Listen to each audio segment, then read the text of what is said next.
چلیے آگے بڑھتے ہیں.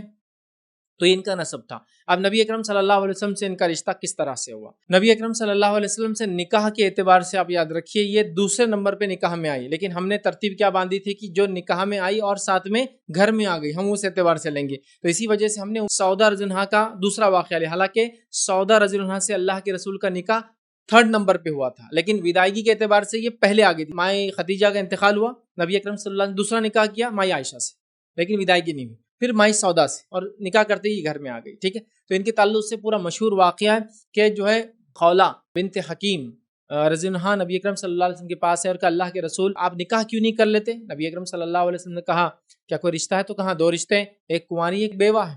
تو کہا کون کنواری اور کون بیوہ؟ تو کہا کنواری میں عائشہ اور بیوہ میں سودا.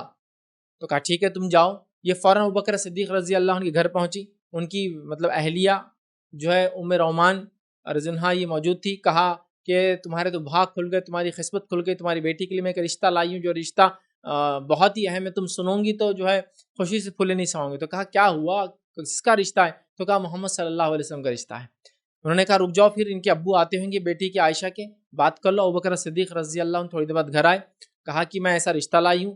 تو کہا اللہ کے رسول نے تو مجھے اپنا بھائی بنایا ہے، اور پھر میں کیسے کر سکتا ہوں یہ شادی؟ تو وہ گئی اور کہا اللہ کے رسول ابوبکر تو یہ شک کا اظہار کر رہے ہیں کہ آپ نے ان کو اپنا بھائی بنایا. نبی اکرم صلی اللہ علیہ وسلم فرمایا یہ میں نے اس کو دینی بھائی بنایا ہے، دینی اخوت کے تحت، لہٰذا اس کی بیٹی مجھ پر حلال ہے. مطلب یہ منہ بولا رہا، مطلب وہ ہے مطلب دینی جو بھائی چارہ وہ اخوت ہے، وہ جو ہے بھائی چارہ ہے.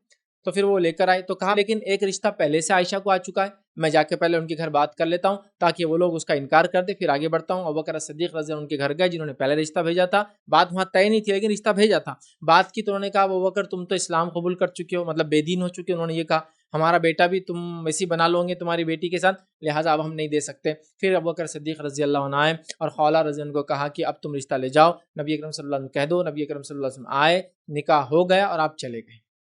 لیکن ابھی ودائیگی نہیں ہوئی. یہ دوسرا نکاح. تیسرا نکاح حضرت سودا سے ہوا لیکن آپ کی ودائیگی ہوئی، آپ گھر پر بھی آ گئی. تو ہم وہ ترتیب سے دیکھ رہے ہیں. تو ماں عائشہ سے نکاح دوسرے نمبر پہ ہوا لیکن ودائیگی آپ کے گھر میں آنے کے اعتبار سے تیسرے نمبر پہ داخل ہوئی، یاد رکھیں. ٹھیک.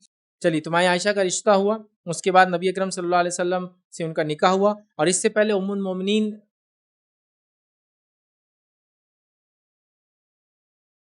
السلام علیکم. آپ بھی ہمارے اس کام میں تعاون کریں اپنی زکات و صدقات کے ذریعے. ڈونیشن ڈیٹیلز کے لیے ڈونیٹ پر کلک کریں. اگر آپ کو ہمارے ویڈیوز پسند آئے ہیں تو اسے شیئر کریں اور ثواب کے حقدار بنیں. روزانہ ہمارے ویڈیوز کو پانے کے لیے ہمارے یوٹیوب چینل کو سبسکرائب کریں اور بیل آئکن دبائیں. ہم سے دیگر سوشل میڈیا پر جڑنے کے لیے ویڈیو میں دیے گئے آئی ڈی کو سرچ کریں. جزاک اللہ.